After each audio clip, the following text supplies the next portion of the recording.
प्रयागराज में शंकराचार्य स्वामी अविमुक्तेश्वरानंद अभी भी अपनी मांगों पर अड़े हुए हैं और आज उनके धरने का 7वां दिन है। अभी भी वो धरने पर बैठे हुए हैं।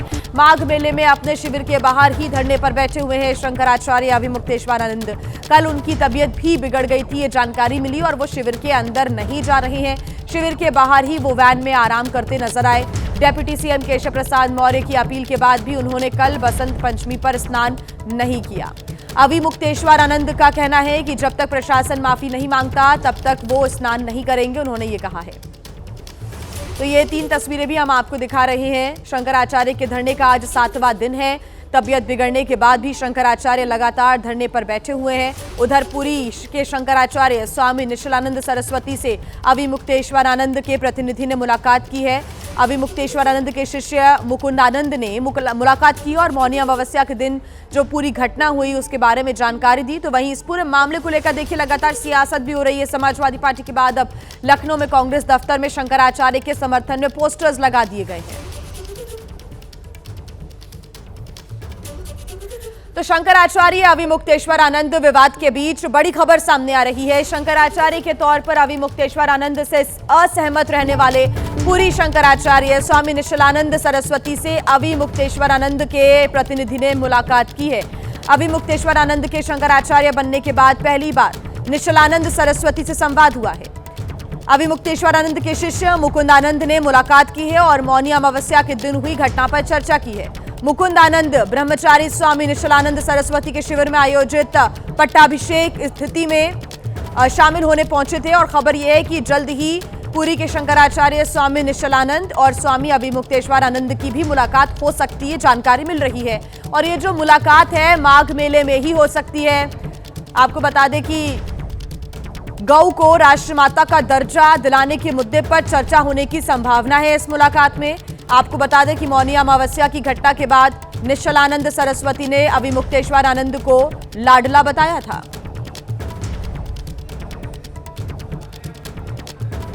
अब देखिए शंकराचार्य विवाद में अब संतों में भी 2 फाड़ नजर आ रहे हैं। कुछ संत समर्थन में हैं तो कुछ विरोध भी कर रहे हैं इस पूरी स्थिति के लिए। लगातार जो प्रतिक्रियाएं सामने आ रही हैं, योग गुरु स्वामी रामदेव भी खुलकर खिलाफत कर रहे हैं और स्वामी रामदेव ने बिना नाम लिए अविमुक्तेश्वरानंद पर हमला बोला और कहा कि पुरुषार्थ करो लेकिन गाली गलौज नहीं करनी चाहिए। सनातन धर्म के कुछ सन्यासी, सनातन धर्म के मानने वाले कुछ लोग एक दूसरे को गाली गलौज करने में लगे। अरे हमारे शत्रु तो जो सनातन विरोधी हैं, भारत विरोधी, वही कम नहीं है।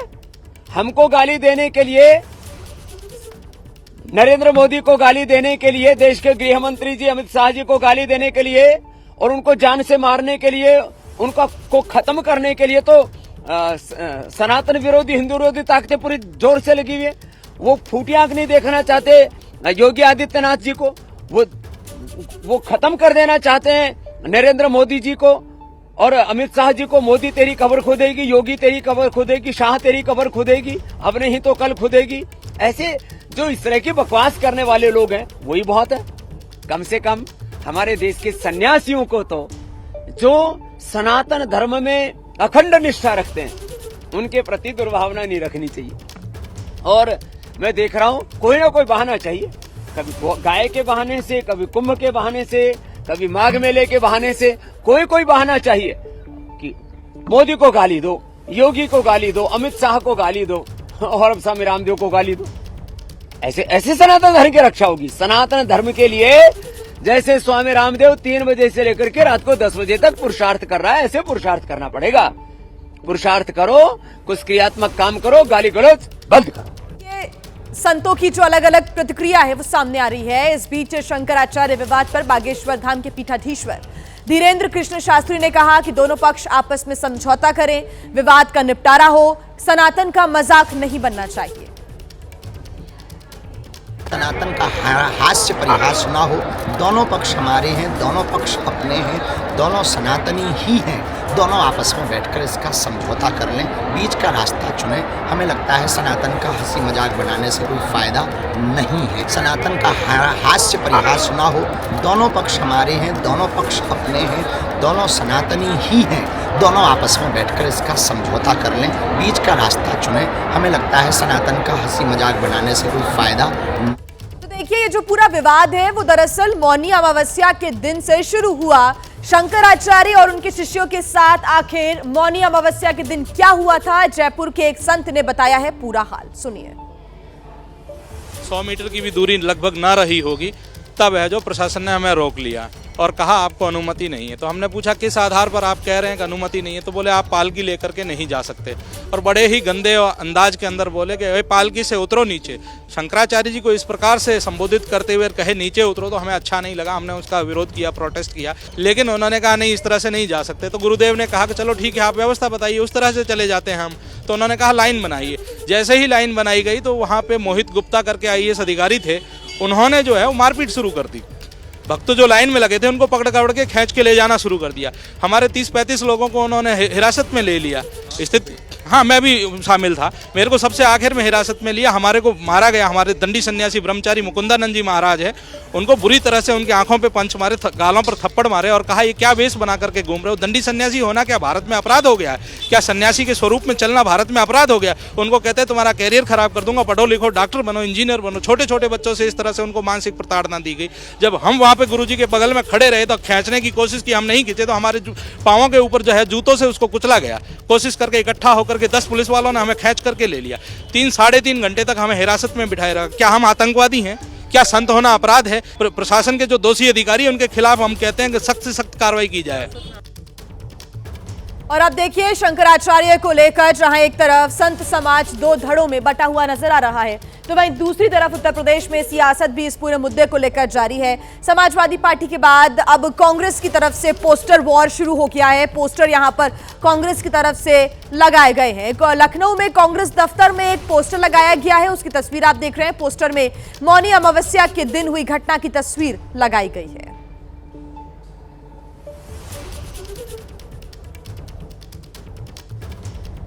उत्तर प्रदेश की राजनीति में पोस्टर वॉर भी शुरू हो चुका है। शंकराचार्य के समर्थन में जो राजनीतिक दल हैं वो अलग अलग पोस्टर लगा रहे हैं। समाजवादी पार्टी दफ्तर के बाहर 2 दिनों पहले शंकराचार्य के समर्थन में पोस्टर लगा था विक्रमादित्य मार्ग पर, जिसमें कहा था कि इस अपमान का बदला पूरा हिंदुस्तान लेगा।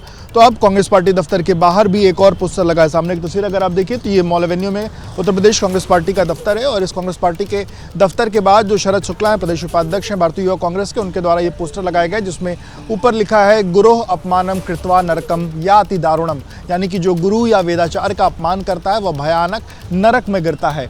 और इसके साथ इस एक तरफ शंकराचार्य की तस्वीर है, जिसमें परम आराध्य परम धर्माधीश ज्योतिष पीठाधीश्वर जगतगुरु शंकराचार्य स्वामी श्री अविमुक्तेश्वरानंद सरस्वती जी को कोटिशय प्रणाम है। और इसके अलावा एक जो तस्वीर जो सबसे ज़्यादा चर्चा का विषय, जो सबसे ज़्यादा वायरल है तस्वीर, जिसमें जिस तरीके से शंकराचार्य के जो बटुक थे वो जो उनके साथ चल रहे थे, उनकी जिस तरीके से चुटिया खींची गई उसको दिखाया गया है। और एक तरफ पुलिस उनकी चुटिया खींच रही है, जो बटुक हैं वो हाथ जोड़े हुए हैं।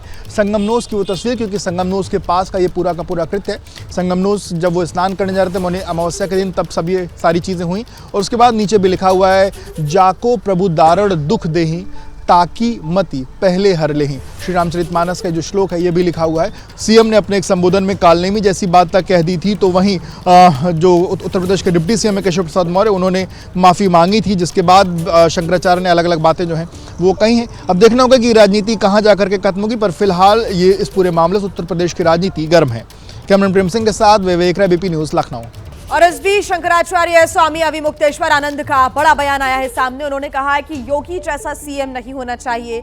स्वामी अविमुक्तेश्वर आनंद ने मुगलों के शासन से तुलना की है। उन्होंने कहा कि केशव प्रसाद मौर्य को उत्तर प्रदेश का सीएम होना चाहिए। तो इस पूरे विवाद के बीच अब शंकराचार्य स्वामी अविमुक्तेश्वर आनंद ने यह बड़ा बयान दिया है। कहा है कि सीएम योगी जैसा सीएम नहीं होना चाहिए। साथ ही उन्होंने मुगलों के शासन से सरकार की तुलना की है, सुशासन की तुलना की है। उन्होंने कहा कि केशव प्रसाद मौर्य को उत्तर प्रदेश का सीएम होना चाहिए। 7वें दिन भी अविमुक्तेश्वर आनंद का जो धरना है वो लगातार जारी है। और इस बीच उन्होंने ये बड़ा बयान दिया है। शंकराचार्य स्वामी अविमुक्तेश्वरानंद जी की जो यात्रा है वो शुरू हो चुकी है। हमारे साथ शंकराचार्य जी हैं, इनसे बातचीत करेंगे। स्वामी जी, आज यात्रा शुरू हुई है और अब इस यात्रा के जरिए क्या संदेश देंगे आप? कल जिस तरह से स्नान था बसंत पंचमी का, और उस दिन भी एक निराशा हाथ लगी हम लोगों के। ऐसा है कि माता की रक्षा के लिए प्रेरणा यात्रा हम आग मेले में कर रहे हैं। आज उसको फिर से कंटिन्यू किया है। कल का दिन अवकाश रखा था क्योंकि कल स्नान का दिन था, ज़्यादा लोग आए हुए थे, जनता को असुविधा ना हो इसलिए कल हम लोग यात्रा में नहीं निकले थे। आज फिर से निकले हैं। गौ माता की रक्षा के लिए जो जो कार्य हमें लोगों को करना है, जागरण जनता का करना है, वो कार्य हम कर रहे हैं। हमारा मुख्य लक्ष्य तो वही है, इसलिए उस लक्ष्य के लिए काम कर रहे हैं। बाकी स्नान से वंचित करा दिया गया है, ठीक है। मुगलों के समय में सनातन धर्मी जनता को वंचित किया गया था। जजिया कर देने पर मुगल भी करा देते थे स्नान। ये नए मुगल आए हैं, जो हिंदू चोले में मुगल आए हैं, वो फिर से वही पद्धति अपनाना शुरू कर दिए हैं। तो ठीक है, उस समय भी शंकराचार्यों ने ही ललकार करके मुगलों के घेरे को तोड़ा था और फिर अब उसी भूमिका को फिर से एक बार निभाना पड़ेगा। स्वामी जी, यूपी का सीएम कैसा हो, क्या लग रहा है? कम से कम जैसा है वैसा तो ना हो, ऐसा तो नहीं होना चाहिए ना। इस सीएम को शिष्टाचार का ज्ञान नहीं है। ये सीएम हरदम खुन्नस में रहता है, हरदम गुस्से में रहता है और बुलडोजर की राजनीति करता है। ये दिखाता है कि मैं जो चाहूँगा कर दूंगा, सबको चरपट कर दूंगा। ये सीएम होता है? ये लोकतंत्र है? ये तरीका है? कम से कम भारतीय जनता पार्टी ने इस तरह का सीएम बना करके अपनी लुटिया डुबो ली है। ये बिल्कुल अनफिट सीएम है। लेकिन केशव प्रसाद मौर्य डिप्टी सीएम हैं, वो बात कर रहे हैं, आपके जो बातें हैं कि जांच की जाएगी, तो आपको क्या लगता है? हमको क्या लगेगा, जनता कह रही है कि कम से कम उसने जो नेता को ऐसे मौके पे कहना चाहिए कहा, तो कम से कम उतनी बुद्धि तो है। बता रहे हैं प्रसाद मौर्य मुख्यमंत्री हैं, कम से कम उन्होंने एक वक्तव्य तो दिया जिससे लोगों को थोड़ी राहत मिलती थी। अन्यथा ये तो गलती करें चोरी और चोरी पर सीधा चोरी। एक तरफ तो आप स्नान से वंचित करते हो, बटकों को, महिलाओं को, वृद्धों को, सन्यासियों को मारते पीटते हो, हमारा अपहरण कर लेते हो, और दूसरी तरफ नोटिस भिजवाते हो, नोटिस पर नोटिस भिजवाते हो। ये क्या है? ये सीएम का काम करने का तरीका है? सीएम के तौर पर योगी आदित्यनाथ और डिप्टी सीएम केशव प्रसाद मौर्य अगर सामने हो, तो आप किसके लिए कहना चाहेंगे, किसको सीएम बनाना? अरे भाई, ये तो हम क्यों कहेंगे, ये तो आदमी का आचरण स्वयं कहता है। हम तो जब योगी आदित्यनाथ को बनाया गया था तो खुश हुए थे कि चलो अब गोरखपीठ का साधु बैठ गया सीएम की कुर्सी पे, कम से कम गौ माता की रक्षा तो कर देगा। लेकिन ये व्यक्ति तो इतने लंबे समय में इतना बहुमत हाथ में रखते हुए भी गौ माता की जब रक्षा नहीं कर पाया तो क्या करेगा? लाशों पे राजनीति करता रहा। ये केशव प्रसाद मौर्य ने जब कल परसों कहा तो हम लोगों को अच्छा लगा, तो हमारे मुंह से निकला कि इससे अच्छा तो केशव प्रसाद मौर्य ही सीएम होता, कम से कम समझता तो है परिस्थितियों को और उनको जो गलती हो गई उसको सुधारने के लिए सोचता तो है। ये तो गलती को भी सही बनाने के लिए काम करते हैं। और आइए अब बात जम्मू कश्मीर में हुई भारी बर्फबारी की करेंगे। किसी राज्य में अगर सबसे ज्यादा बर्फ गिर रही है इस वक्त तो वो है जम्मू कश्मीर। जी हां, घाटी का हर इलाका इस वक्त अपनी पहचान यानी कि जन्नत जैसा दिखाई दे रहा है। डोडा, पुंछ, बारामूला और बडगाम की ये तस्वीरें भी आप देख रहे हैं जहां पर भारी बर्फबारी इस वक्त हो रही है। जम्मू कश्मीर के कई इलाकों में हुई भारी बर्फबारी से वादियां गुलजार हो गई हैं। बर्फबारी के कारण कई इलाकों में तापमान शून्य से काफी नीचे लुढ़क गया है, लेकिन कड़ाके की ठंड के बीच बर्फ से ढकी खूबसूरत वादियों को देखकर लोगों के चेहरे भी खिल उठे हैं। जम्मू कश्मीर के कई इलाकों में भारी बर्फबारी से लोगों के घरों पर बर्फ की मोटी चादर बिछ गई है, तो वहीं मौसम विभाग ने जम्मू कश्मीर के लिए कई इलाकों में इस वक्त बर्फबारी की चेतावनी जारी की है, यानी कि आने वाले दिनों में भी ऐसे ही जो बर्फबारी का सिलसिला है वो जारी रह सकता है। आप तस्वीरों में देख सकते हैं गाड़ियों के ऊपर मोटी जो चादर है, बर्फ की परत है, वो यहाँ पर जम चुकी है और कितनी ज्यादा बर्फ जमी हुई है इससे आप अंदाजा लगा सकते हैं तस्वीरों को देखकर। बर्फ को हटाते हुए लोग अपनी गाड़ियों के ऊपर से नजर आ रहे हैं। तो देखिए, जम्मू कश्मीर में भारी बर्फबारी का असर श्रीनगर एयरपोर्ट पर भी पड़ा है। एयरपोर्ट अथॉरिटी ऑफ इंडिया ने बीआरओ के साथ मिलकर एप्रिन और टैक्सीवे पर भारी मात्रा में बर्फ जमी जो थी उसको हटाने का काम किया है। ये तस्वीरें आप देख रहे हैं। एयरपोर्ट्स अथॉरिटी ऑफ इंडिया ने एक संयुक्त ऑपरेशन चला रही है और इससे टैक्सीवे पर कोई बाधा ना पहुंचे, जिसकी वजह से यहां पर जो पूरी बर्फ है उसको रनवे से हटाने का काम भी किया जा रहा है। फ्लाइट ऑपरेशन भी जल्द ही शुरू होने की उम्मीद है। श्रीनगर एयरपोर्ट की आप तस्वीरें देख रहे हैं। जगह जगह बर्फ यहां पर भी जम गई थी, जिसको हटाने का कार्य किया जा रहा है। जो टैक्सीवे है उससे बर्फ को हटाया जा रहा है। ये ऑपरेशन चलाया जा रहा है ताकि एक बार फिर से जो यात्राएं हैं उसको सुचारू रूप से शुरू किया जा सके। हवाई यात्रा को एक बार फिर से बहाल किया जा सके।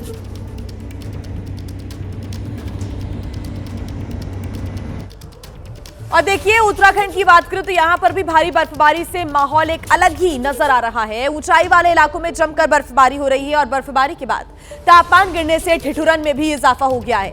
उत्तराखंड में लंबे समय से बारिश और बर्फबारी का इंतजार था। मसूरी और अलग अलग इलाकों की तस्वीरें हम आपको दिखा रहे हैं। आसपास के इलाकों की तस्वीरें आप देख सकते हैं।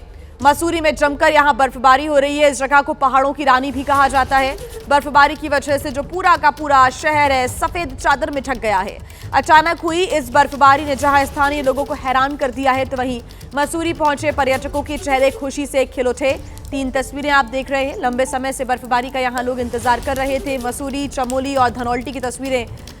अब यहां पर यह मौसम किसी सौगात से कम नहीं है, क्योंकि लंबा इंतजार अब खत्म हो गया है। लगातार बर्फबारी हो रही है और उसके बाद मसूरी में पर्यटकों का आना भी शुरू हो गया है। तो वहीं चमोली में भी भारी बर्फबारी हुई है। यहां पर बद्रीनाथ धाम बर्फ की चादर से ढक गया।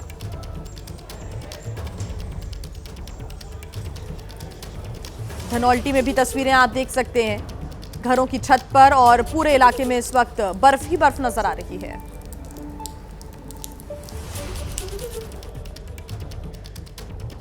तो उत्तराखंड के धनौल्टी में भी काफी समय के बाद ऐसी बर्फबारी देखने को मिली है। यहां का पूरा इलाका बर्फबारी के बाद सफेद चादर में लिपटा हुआ नजर आ रहा है। उसकी तस्वीरें भी आई हैं सामने। उत्तराखंड में भी लंबे समय से लोग इंतजार कर रहे थे कि आखिर कब यहां पर जो बर्फबारी है वो होगी। सूखा कहीं ना कहीं यहां पर बर्फबारी को लेकर पड़ा हुआ था और अब वो सूखा खत्म कहीं ना कहीं होता हुआ नजर आया। इस वक्त हम धनौल्टी के पास मौजूद हैं और आपको दिखाएंगे कि किस तरीके से यहाँ पर बर्फबारी हुई है। जहाँ तक आपकी नज़र जाएगी सिर्फ आपको बर्फ ही बर्फ नज़र आएगी। घरों की छतों पर, टीन सेट पर आपको सिर्फ बर्फ ही बर्फ नज़र आएगी। और जो सैलानी यहाँ पर पहुँचे हैं वो आप देख सकते हैं कि किस तरीके से बर्फ का लुत्फ उठाते हुए आपको नजर आएंगे। यहाँ पर बर्फ के साथ खेलते हुए, अपने परिवार के साथ खेलते हुए यहाँ पर आपको नजर आएंगे। और आप देखिए किस तरीके से यहाँ पर बर्फ पड़ी हुई है। ये देखिए, ये सिर्फ बर्फ है और यहाँ पर बर्फ ही बर्फ नजर आ रही है। जो किसान हैं वो भी बर्फबारी को लेकर के काफी ज्यादा खुश नजर आ रहे हैं। यहाँ के जो लोकल किसान हैं उनके चेहरे पे खुशी की रौनक है। निश्चित तौर पर 2-3 महीने से यहाँ पर कोई भी बारिश नहीं हो रही थी, तो यहाँ पे लोगों के खेत हैं, बगीचे हैं। इस बर्फबारी से सभी किसानों के चेहरे पर खुशी आई है। जो बर्फबारी हुई है उससे जो सेब के बागान हैं उनको काफी ज्यादा फायदा हुआ। बिल्कुल उससे फायदा मिलेगा। बर्फ कम से कम 4 साल बाद यहाँ पे बर्फ पड़ी है, तो किसानों को भी फायदा मिलेगा और बगीचे वालों को भी फायदा मिलेगा। दूसरा बात क्या है, हमारे जो जंगल है वो भी हरे भरे होंगे। उससे क्या हमारे यहाँ पनीर भी ले जाए, पनीर का उत्पादन भी बढ़ेगा।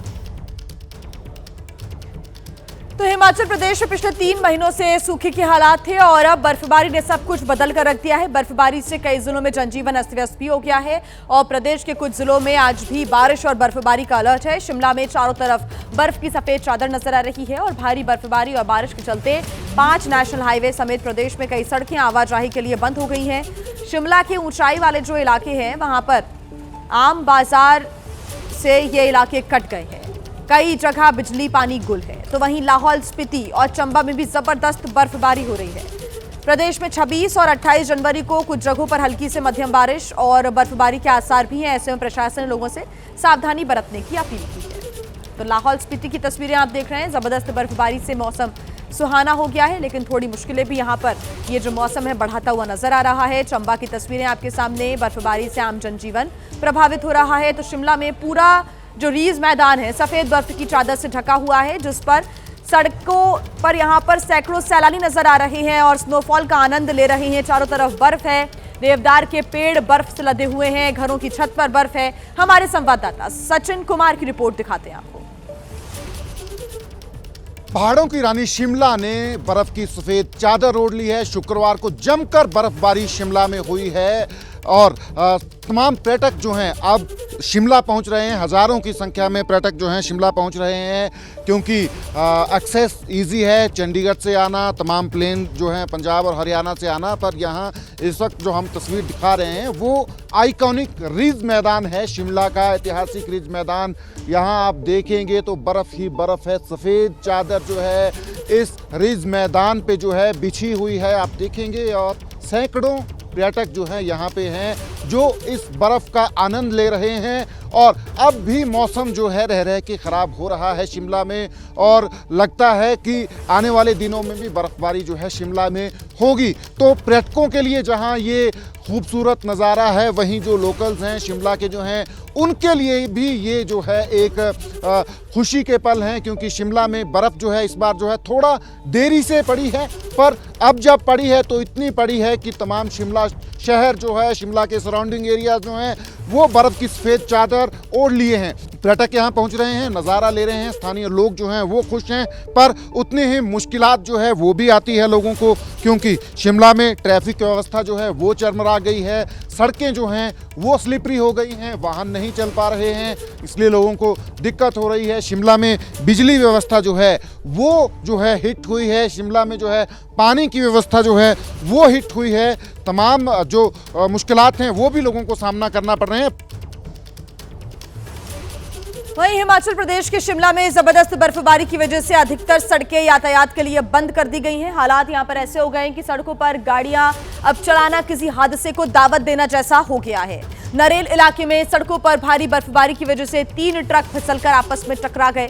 तस्वीरों में आप देख सकते हैं तीनों ट्रक आपस में भिड़े हुए हैं। हालांकि इसमें किसी तरह का कोई बड़ा नुकसान तो नहीं हुआ, लेकिन बर्फबारी के बीच कई वाहन चालक भी लापरवाह नजर आ रहे हैं। खतरे के बावजूद अपनी कार को किसी तरह से वो आगे लेकर बढ़ना चाहते हैं। लोगों के मना करने के बावजूद भी उनकी बात नहीं मानी, और इस बीच प्रशासन ने वाहन चालकों से बर्फ के बीच गाड़ी ना चलाने की हिदायत भी दी है।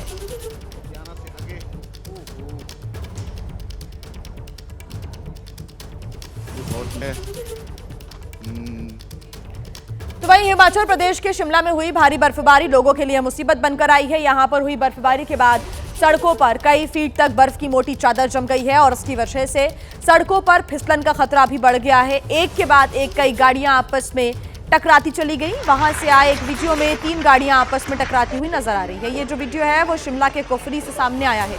हालांकि कुछ मीटर आगे जाने के बाद गाड़ियां रुक गईं, और इससे उन गाड़ियों के अंदर बैठे लोगों को कोई गंभीर चोट नहीं आई है। लेकिन डर जरूर यहां पर देखने को मिला जब अचानक से ही गाड़ियां अपने आप फिसलने लगती हैं, आगे बढ़ने लगती हैं और एक दूसरे से टकरा जाती हैं।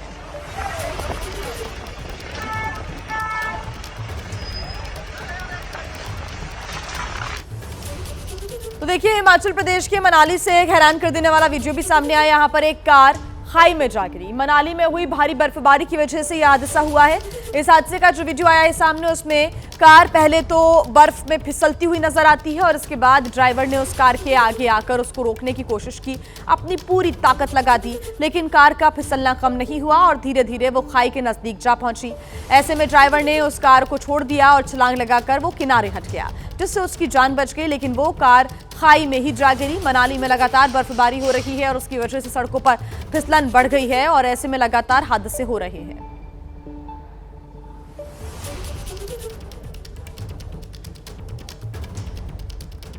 तो वहीं हिमाचल प्रदेश के कांगड़ा के पालमपुर में भी भारी बर्फबारी हुई है। बर्फबारी के बाद वहां का नजारा ही बदल गया।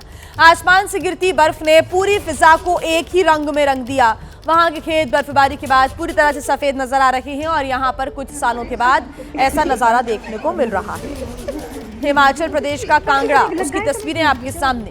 पालमपुर में भारी बर्फबारी हुई है। पहाड़ों पर कई जगह इस वक्त बर्फबारी का दौर चल रहा है, और कांगड़ा में कई सालों के बाद ऐसा नज़ारा देखने को मिला है जब पूरी तरीके से जो यहाँ का इलाका है, खेत हैं, सड़कें हैं, सब कुछ बर्फबारी के बाद बर्फ के सफेद रंग में रंगे हुए नजर आ रहे हैं।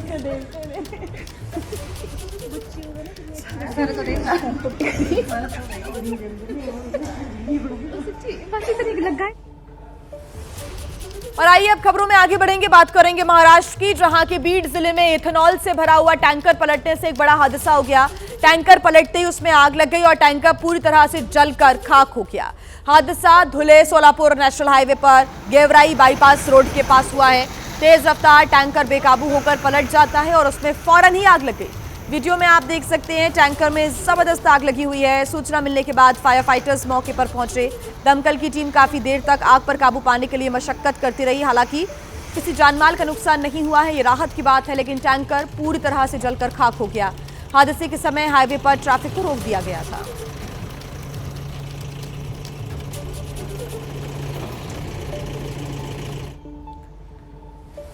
तो वहीं जम्मू कश्मीर के श्रीनगर से दिल दहला देने वाला एक वीडियो आया सामने। यहां पर एक गेस्ट हाउस में आग लग गई और आग लगने की खबर सामने आने के बाद इलाके में हड़कंप मच गया। यह आग लगातार फैलती ही जा रही थी और वहां से जो तस्वीरें सामने आई हैं उसमें ये भयानक लपटें दिखाई दी हैं, काला धुआं दिखाई दे रहा है। आसमान में कई फीट ऊपर तक आग की लपटें उठती हुई नजर आई। देखकर ऐसा लगा मानो आग हर चीज को जलाकर राख कर देगी। आग लगने की वजह से उस गेस्ट हाउस का सारा सामान जलकर खाक हो गया, लाखों का नुकसान हुआ है।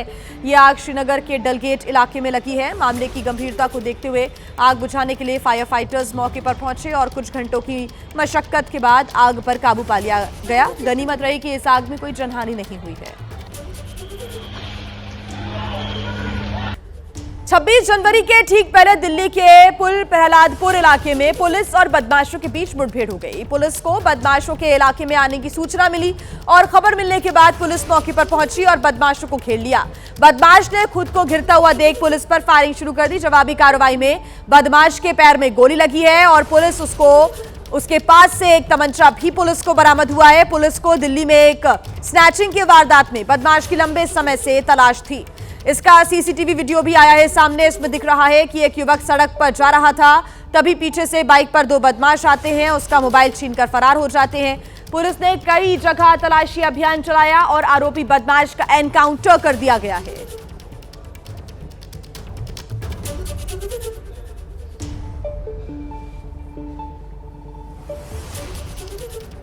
तो दिल्ली के पुल प्रहलादपुर में एनकाउंटर हुआ है, गोली लगने से बदमाश घायल हो गया। अब खबरों में आगे बढ़ते हैं, बात करेंगे दिल्ली पुलिस की साइबर सेल की, जिसने फास्टैग पेमेंट और अमेजॉन गिफ्ट कार्ड का इस्तेमाल करके एक बड़े इंटरस्टेट साइबर फ्रॉड गिरोह का भंडाफोड़ किया है। इस मामले में राजस्थान के श्रीगंगानगर से 2 आरोपी गिरफ्तार किए गए हैं। पुलिस के अनुसार आरोपियों ने कई गाड़ियों से जुड़े फास्टैग पेमेंट के जरिए धोखाधड़ी का पैसा निकाला और फिर उस रकम को अमेजॉन गिफ्ट कार्ड में बदलकर पैसे को ठिकाने लगाया। आरोपियों ने दिल्ली में रहने वाले एक युवक से 1 लाख रुपए से ज्यादा की ऑनलाइन ठगी की थी। गढ़साना में छापेमारी के दौरान पुलिस ने बंसरी कंपनी नाम की एक फर्म की आड़ में चलाए जा रहे साइबर फ्रॉड गिरोह का पता लगाया। छापेमारी में 70 मोबाइल फोन, 10 लैपटॉप समेत कई चीजें बरामद हुई हैं और पुलिस को इस मामले में बड़े नेटवर्क के खुलासे की उम्मीद है।